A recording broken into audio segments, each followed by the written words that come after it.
Okay, good evening. We should get started. I'm expected a lot more people here tonight for our snow operations, but I guess maybe it's a good sign. Maybe we're pretty happy with our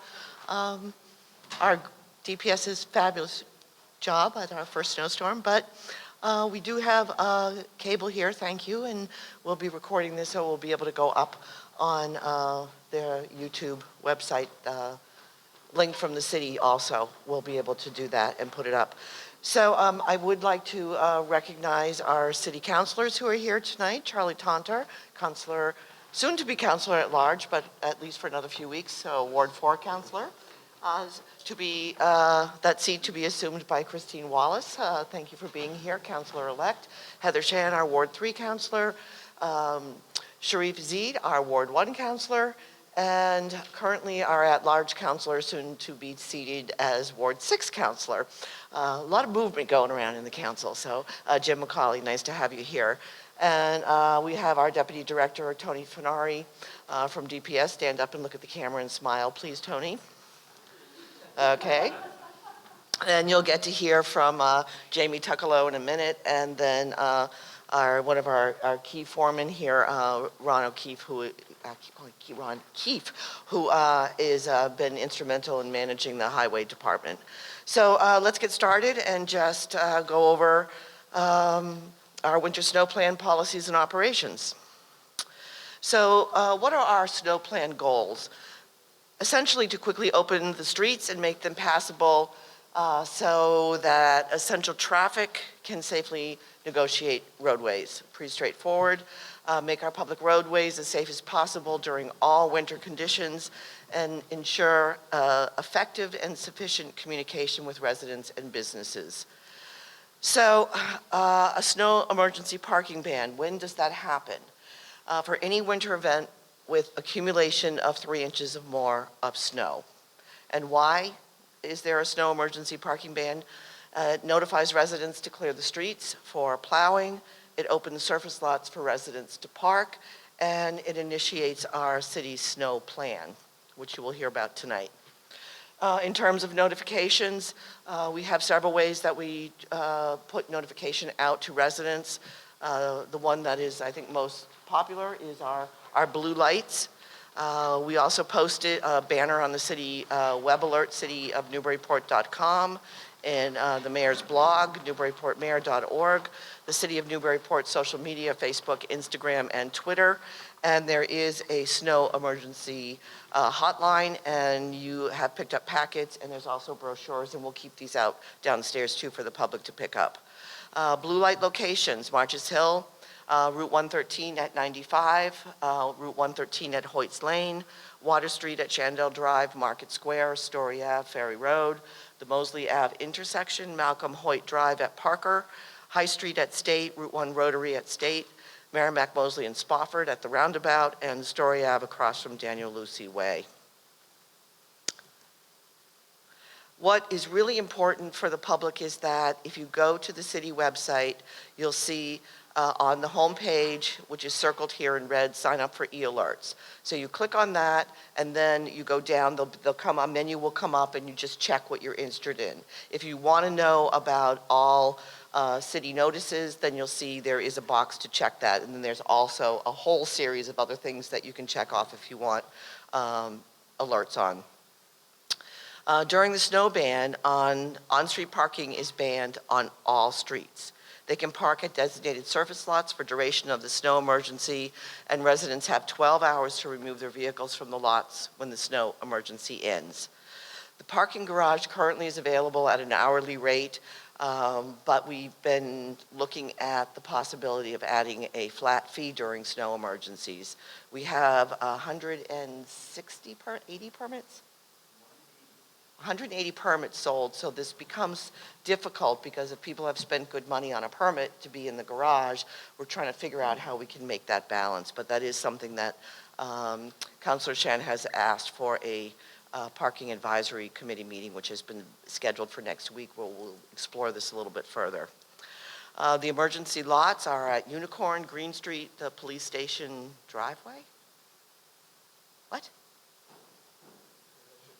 That shouldn't be there. Why is that there? Forget that. You can't park in the police station driveway, or in my spot either, for that matter. Waterfront Trust parking lot, the NRA West and East lots, Tracy parking lot, State Street and Harris Street lot, the Hales Court lot, and Prince Place lot.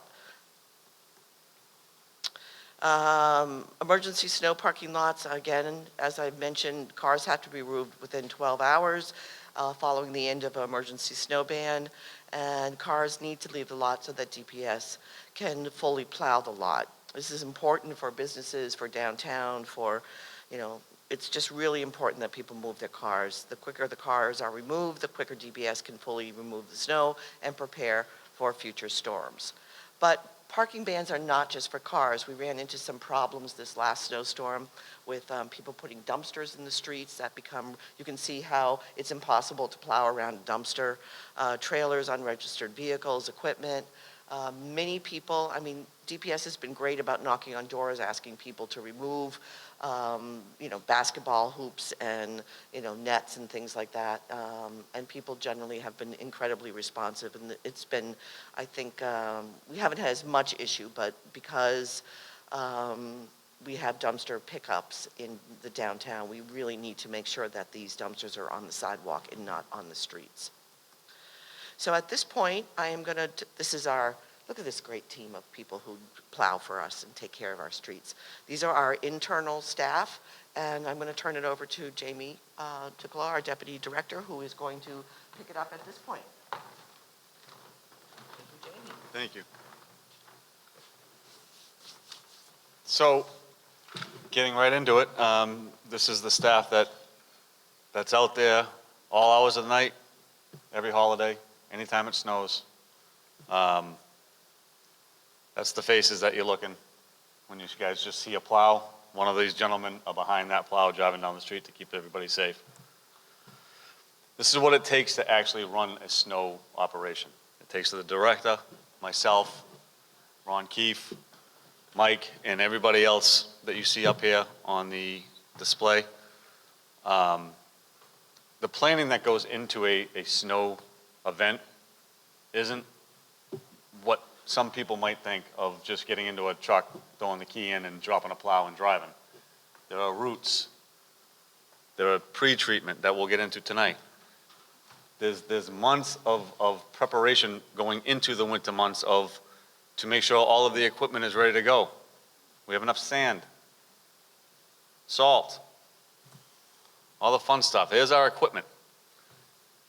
So the equipment that you're looking at is we have 8 sanders, and the rest of them are plows. 48 total pieces of equipment. 24 being ours, 24 being contractors.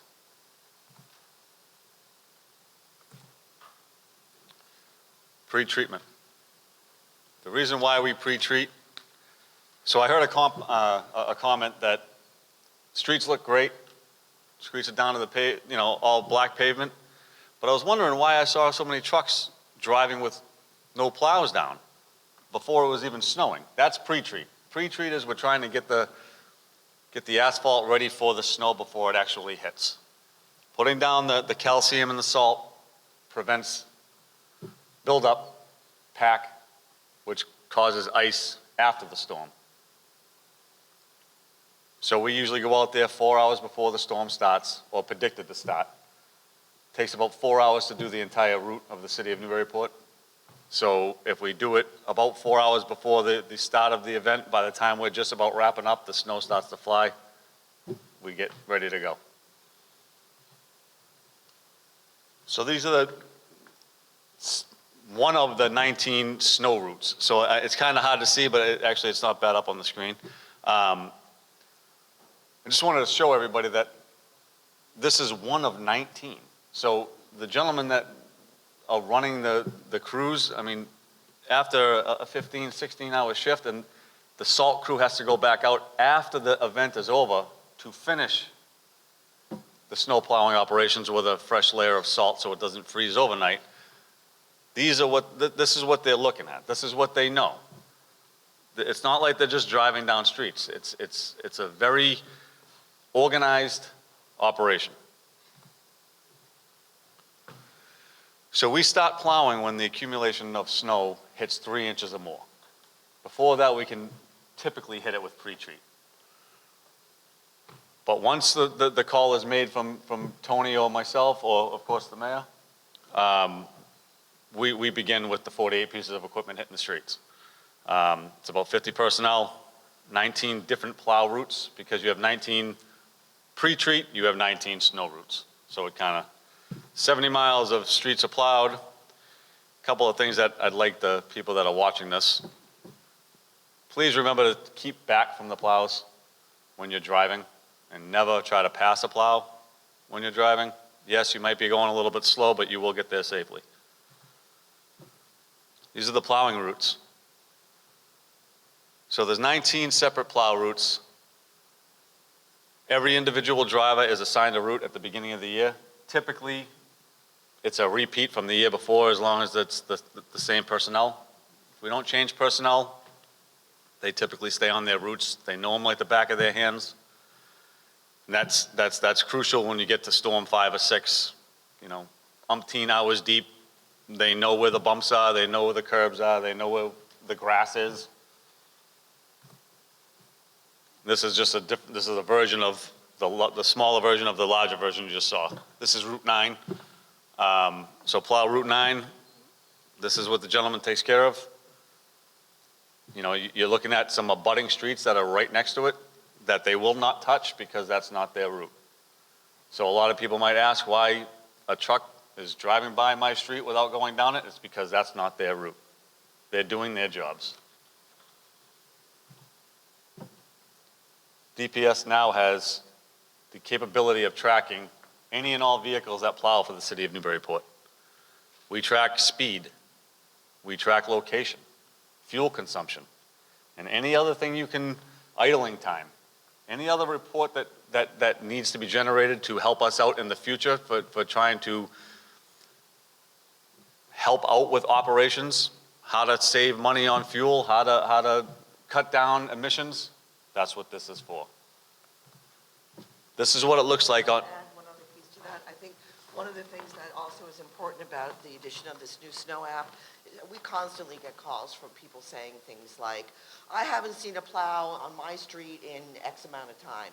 This way we can pull up the records and we can say, no, you actually, a plow was on your street at 1:15, 4:15, and 6:30. And that we know that it's the people in the neighborhoods who are snow blowing into the street. And so that helps us to be able to support the work that the drivers are doing. Very good point. Thank you very much. And that's an excellent point. What I forgot to mention was this GPS unit, all of our GPS units, they ping every 15 seconds. So every 15 seconds on that map right there is what we're seeing on our end. So what you're looking at there is a couple of different things. I'm going to step away from the mic. So green is go, which means the truck is currently moving. Red is stop, which means that the key is not in the ignition. And blue means that the truck is started and it's sitting there idle. So this comes in extremely helpful at 2, 3, 4 o'clock in the morning when a gentleman has to get out of the car to do whatever, he needs a break. And we're looking at this and the car's been stationary for a half hour, or the truck's been stationary for a half hour, and we call on the mic. If there's no answer on the mic, then we can dispatch right to his exact pinpoint location in case he slipped, fell, or whatever. So it's an incredible piece of a tool that we now currently have, and it's been working wonders for us. Post-storm cleanup. So on top of the pre-treat, on top of the snow plowing, and then on top of the salting after the fact, we now have the post-cleanup. So the post-cleanup usually happens within a 24-hour period after a storm.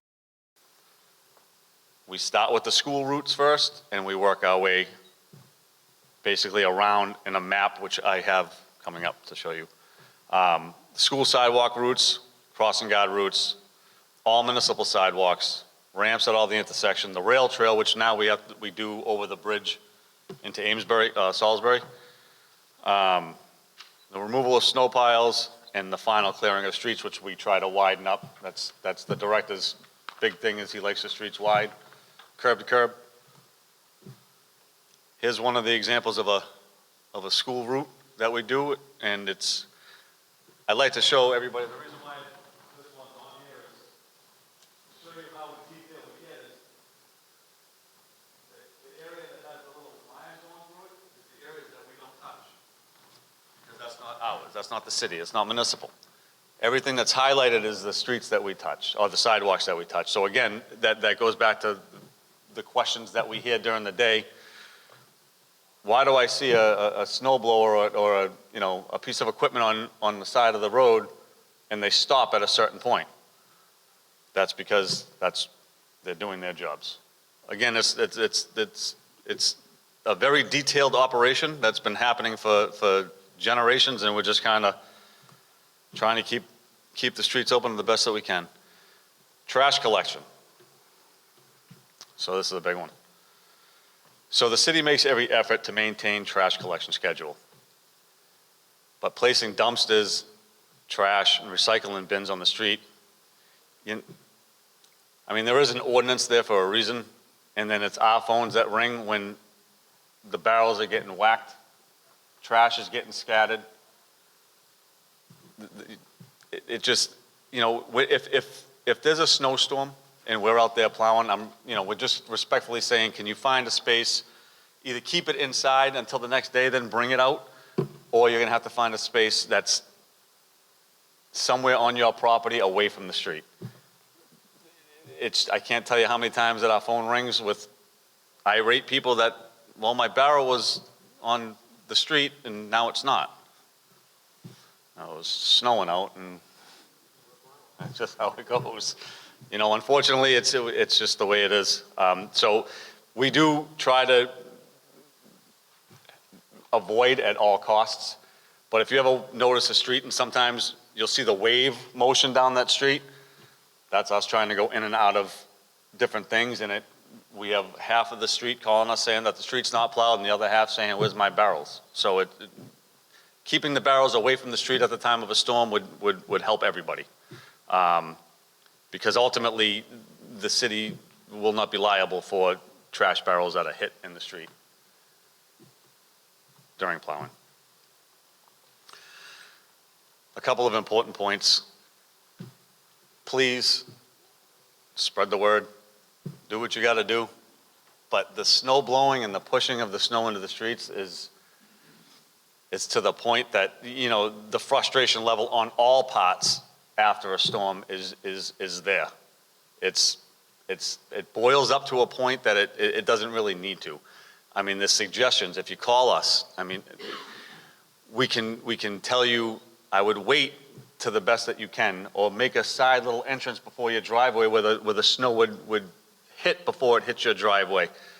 But at the end of the day, the plow drivers that are going up and down these roads are doing their jobs. Their job is to drive a truck with a plow on it. Right, wrong, or indifferent, I know a lot of people, the frustration level gets up there when there's a lot of snow and everybody's trying to keep up with it. But at the end of the day, throwing snow back into the street doesn't help matters. All it does is make everybody else upset, because our guys are getting calls saying that we're not on the street, but hence what the mayor just said about the GPS, we now have the ability to look into when the last time that road was plowed. It is a finable offense, and this year, like last year, we started instituting that a little bit more. Anybody that's throwing snow into the street is a finable offense. DPS, along with the mayor's office, has been very lenient when it comes to that, because a lot of people are newer and they're not quite sure where to put the snow. We pull over, we politely ask them to stop and explain to them that there's an ordinance. But then if we see them do it again, that's when your chances are pretty much over. Again, keeping the vehicles in the streets and the trash barrels off the streets when the parking ban is active. And that's only active when we need to plow. Anything under 3 inches, the blue light is not on. The reason why that blue light is on is so we can plow the streets out so everybody can get to work the next day or school. Got to keep those schools open. Try to clear out a fire hydrant near your home if you can. If you're able to do it, it just helps. God forbid that we ever need it. There's over 5,000 of them. So any help that we can get from residents when it comes to clearing of the hydrants is huge. The fewer the obstacles that hinder operations for us, the faster the job gets completed and the faster everybody can get on with their lives. Remembering snowplow operators are just doing their jobs. One main thing that I noticed last year, that this is a big one, the big one. Please do not allow children to build forts near the road.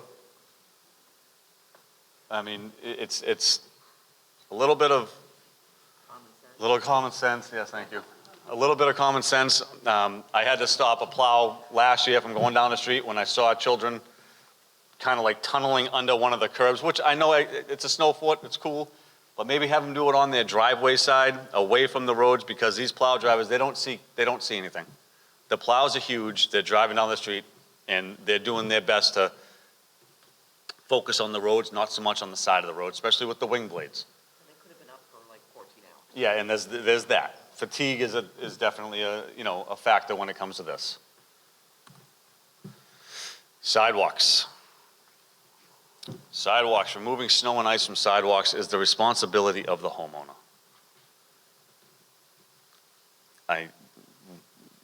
You can debate this all day long, whatever, it is a city ordinance. The city ordinance requires property owners to remove snow and ice from their bordering the sidewalks within 6 hours after a snow event during the day, and it's before noon if it happens at night. The city is very lenient when it comes to those rules as far as that goes, but you got to make an effort.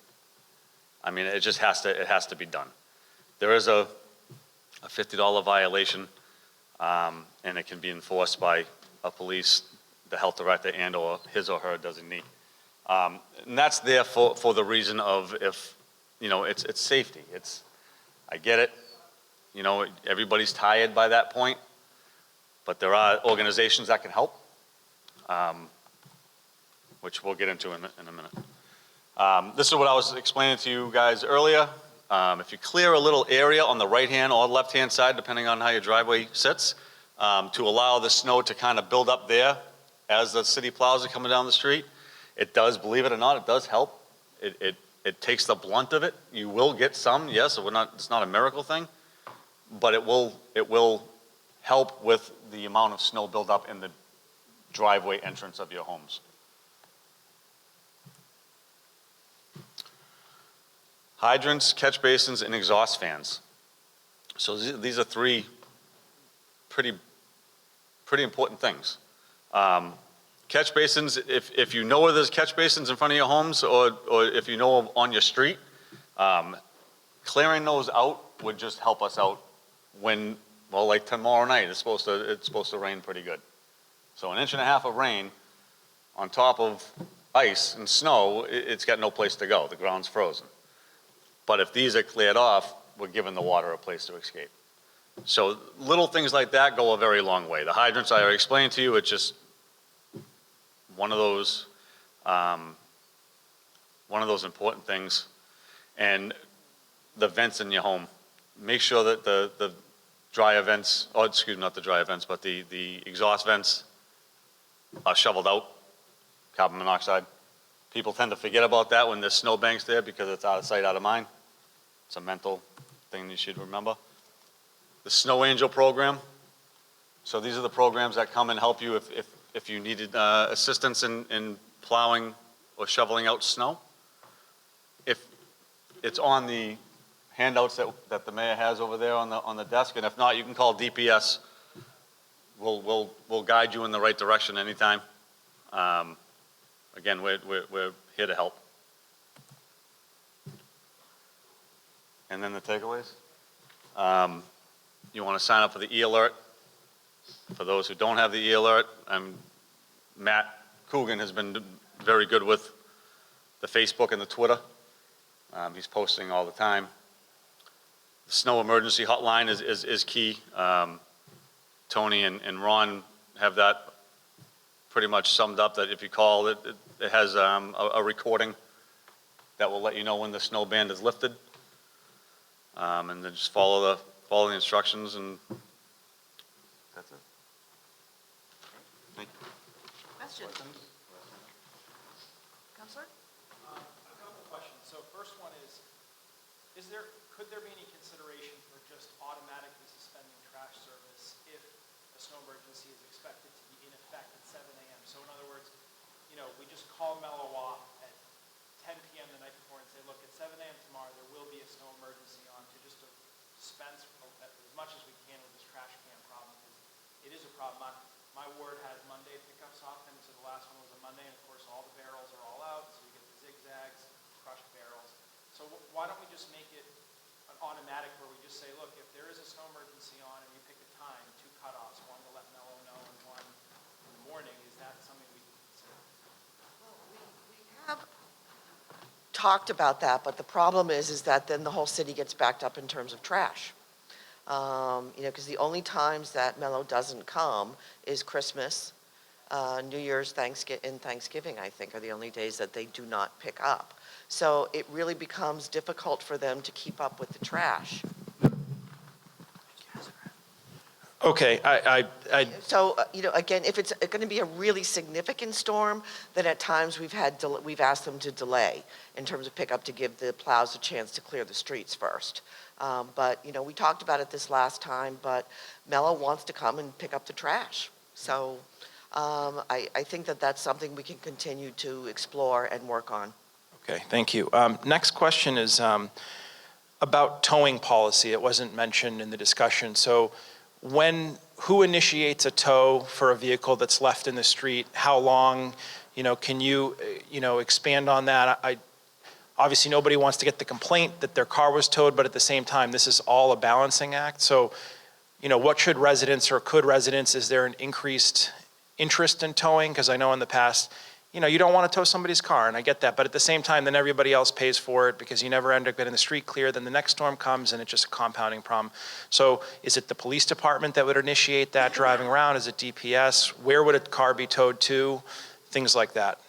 It's DPS who initiates the towing procedure, and usually it's after, we've done a couple things. Like, for example, there aren't enough parking spaces at the Sullivan Building on Temple Street, and that's problematic because it's a tight South End neighborhood.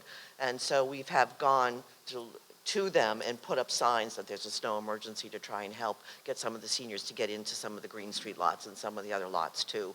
But they knock on doors, they honk horns, they try to alert the residents if there is a potential that their vehicle is really obstructing the plowing operations. We, again, try not to tow, 17 cars this last storm? And they had to go. They were in the way. A little more flexibility with downtown because people are eating or out at dinner, and so those typically streets would not be towed until after all the businesses are closed, restaurants are closed. So after midnight, typically, if cars are still on downtown, they would be towed. They go to Amesbury, Salisbury, to School Street is where, and it's very costly. It impacts the plowing operations. You get a ticket, plus you have to pay your towing charges. So we really try not to, impart that on residents. And so that's why we try to be a little bit relaxed a little bit during the first storm, unless it's really an obstacle, and then really encourage people to sign up for the alerts. We had a little technical issue with the alert, but that's been fixed, so that if you sign up for it, you will get pinged if there is a snow emergency, and you will know, as well as the blue lights, as well as these other media ways that we have said so. And plus, you can just pick up the phone and call, now that we're trying to get that number out everywhere for the snow emergency, but it's certainly not our preference to tow. Next question's on the 12-hour limit. I know the city council discussed this on the parking lots and passed an order to this effect, but as I was getting emails and calls, my question is, should we consider having something similar to the sidewalks where depending on when the snow falls determines when you need to leave the lot. So in other words, if you have 12 hours and you call off the snow emergency at 5 p.m., you really think people will go by 5 a.m. to the lot to get their car? It seems unrealistic. I think we need to have something that's tied to when it ends to be realistic about when cars will be out of the lot. So that's maybe rhetorical to some degree, but I've been thinking about that. Brown School is right off my ward, and that was a question there. Not that it's a municipal lot, but just that we want to be realistic so that if there is enforcement, it's okay or it's doable and it's more defensible. But then you're asking people to remember too many things. Okay, so when did how do I know when they called off the snow emergency? And I think people typically will move their cars in the morning unless there's a state of emergency and the governor says nobody has to go to work today. Most people are getting in the lots to move their cars early because they have to go to work. But I think it's really hard, Counselor, to try and come up with, okay, so if we stop the snow emergency at this time, then you have to be out by this time. It gets really confusing in terms of time frame. So we could maybe go back and change the time frame to within 6 hours after a snow emergency as opposed to 12. But I think it's really hard to start, deciding when to lift the snow emergency and when you have to move based on when you lift it, because people won't know that. Yeah, I was thinking we could do like 12 hours or 8 a.m., whichever is earlier. That's something like that's a little simple, at least. Because the other thing too is if DPS shows up and the lot isn't ready to clear, now we've wasted that time. Now they're going to have to go around and come back. So anyways, my last question then I'll yield is just on removal efforts. So later in the season after the snow's piled up a lot, I know in my ward there are some streets that the capacity simply doesn't exist. So are there removal routes, so to say, or plans so certain streets like by February if we've had, not the 2015 winter, but even something more average, Salem Street, some of these tiny ones, they never even have the storage for one storm, let alone for 10. Is that something that is done on an on-demand basis or a plan where, later in the season you just remove it? It happens at every single storm.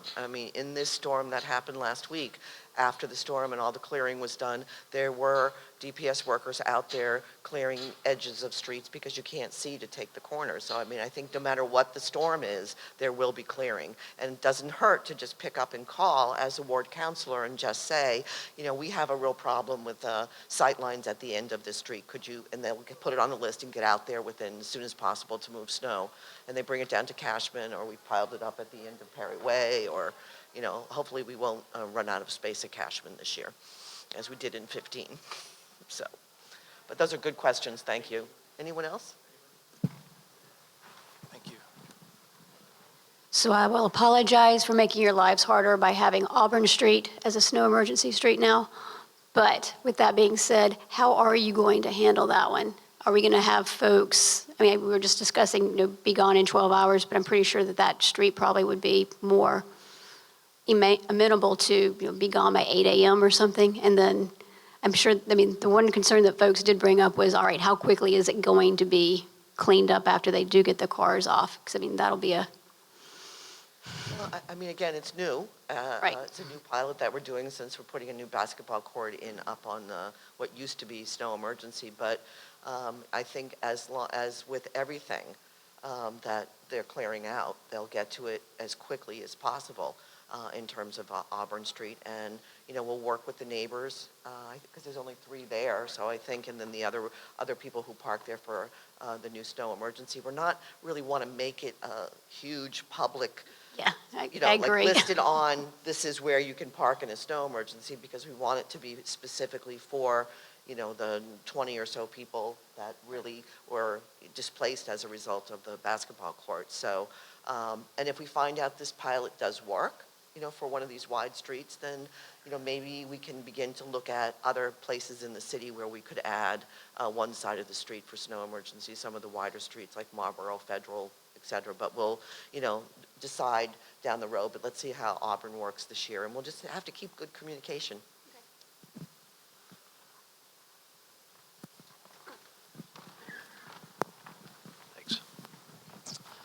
Tony and I talked about this, but there are a number of sidewalks around town that are in front of parks, Atkinson Common, for instance, Marches Hill.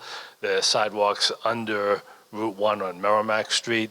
There are really no abutters. There are no private abutters who are responsible. It's really city sidewalk. And is there going to be a plan for the city to remove the snow? Yeah, I think that that's important, Counselor, and I believe that we work in combination with Parks and Department because, they are out plowing also, doing the rail trail and other pieces. So they try to do around the Bartlett Mile, they do in front of Atkinson, and we can just make sure that we can bring Parks Commission in and figure out what are the places that they have the capacity to be able to manage, and then what are the pieces that we then need to add. Obviously, the sidewalks in front of Atkinson, say, aren't as important as the sidewalks in front of the high school. So they would fall in later in the list of being cleared. But, I think that we do have to take a look at that also. Had a few calls also on the sidewalks underneath the Route 1 overpass on Merrimack Street. So That's people, pretty- the sidewalks underneath? Yep. Is it really? So that means they will never be, the snow will never be cleared. Yeah. All right. So, I think if we have time and we can get there, we'll do what we can to make sure those are clear, because people do walk that way through downtown. But, we'll do the best we can with that. But, we've had calls before.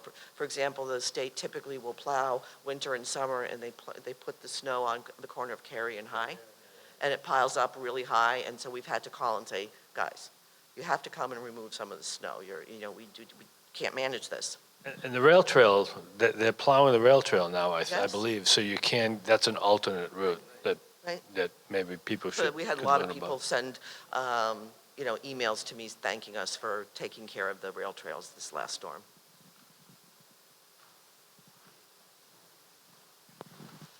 Just following up on the rail trail, so is DPS plowing the rail trail, or is Parks. Parks? Okay, Parks is doing it. Combination of, but it's mostly Parks, but the DPS will assist if they, it gets beyond what they can handle. Okay, on the app, is the app for both contractors and city vehicles okay, The app is installed into the DPS trucks, and it's a portable unit, a mobile unit that's installed in the contractor trucks. got it. And this is the work that we do with the Merrimack Valley Planning Commission, which is why our relationship with them and our membership is so important, because they have helped Jamie in particular create these great app programs for fog, for the Plum Island sewer system, and now for snow plowing. Might there ever be consideration for making the data available publicly, perhaps on a delay? So somebody could look on a map and see where the trucks, you don't usually do it in real time, but an hour ago, so you don't want to compromise anybody's safety, but so you say, okay, this is where the trucks were an hour ago, and so people can see it. Sometimes that has a benefit in and of itself to see one in the neighborhood. It's an idea. Last two questions.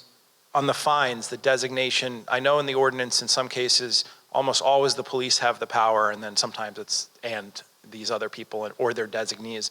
So has the health director appointed DPS drivers as designees, or is it basically the PD that's writing the tickets if a ticket's going to be written? The PD has worked in tandem with DPS, but I believe they have given you authorization to write tickets, yes? At this point? I think it's still in the trial. We're working that through, but they have been great about when we call, when there's an issue with a car that we need to tow, they will come and ticket. But it wouldn't be the plow drivers, it would be. No, the we're mayor would not, have one we of them. do not. That's what I'm asking, for the No, benefit of the residents, so plow they can drivers- expect, who should they expect to, if. It would be the police, or it would be, the supervisors, Tony, Jamie, Ron. They would be making the decisions about whether or not a car needs to be ticketed and towed. And then last question is on resources. So 48 vehicles, is there anything that helps us understand, how do we look compared to other communities of facilities? Is that a good number of equipment? Is that too few? Like, are the shifts too long? I mean, there have got to be some different ways to think about this. Are we having to keep people up for 22 hours in a row, which is an indication maybe we don't have enough equipment either in-house or outsourced, or just something how do you measure something like that, or even talk about it? Well, I think it depends on the length of time. Certainly in 15, we were incredibly grateful for the support that came in from Pennsylvania and 3 other states. during, the 10 feet of snow we got in 5 weeks. But that's really an anomaly, I think, let's hope. And I think for the most part, we're able to get through with the current vehicles. I think last year the problem was we were still down a truck. We were down 2 wing blades, down 2 trucks, 2 wing blades, but we have now 2 brand-new wing blades, as you saw on one of the slides. So our equipment is in better shape than it ever was. And one of the things we did, we had difficulty getting contractors last year, and part of that was because of what we were offering in terms of the rate. So we upped the rate this year, and we ended up getting more drivers. In fact, we had to turn some away. And so I think the 19 routes and having a supervisor oversee that route, whether it's pre-treatment or plowing, and the GPS and the alerts that we're doing, I think that we've got a good system that has really been tightened up this year. And I think it was evident by our first storm and how well we did. And I think that the process will continue. And if we find that we're running into issues, then we'll have to sit down and take a look at bringing on some more contractors. I don't think we need additional equipment at this point internally, but if we need to bring on a couple more contractors, we'll look at that. Thank you. You're welcome. Good questions. Anybody else? Okay. Well, as I said, I think we probably did a pretty decent job in the first storm, which is why we have mostly counselors and staff here tonight. But I'm thrilled that the hub is here. Thank you, Caleb. I appreciate it. And that this will be posted, and we will also have the handouts available downstairs for people to pick up to be able to read through the information. So thank you very much for being here. And, we will regroup if we need to halfway through the winter if this whole plan isn't working the way we have said it would work. So thank you very much for being here. Appreciate it.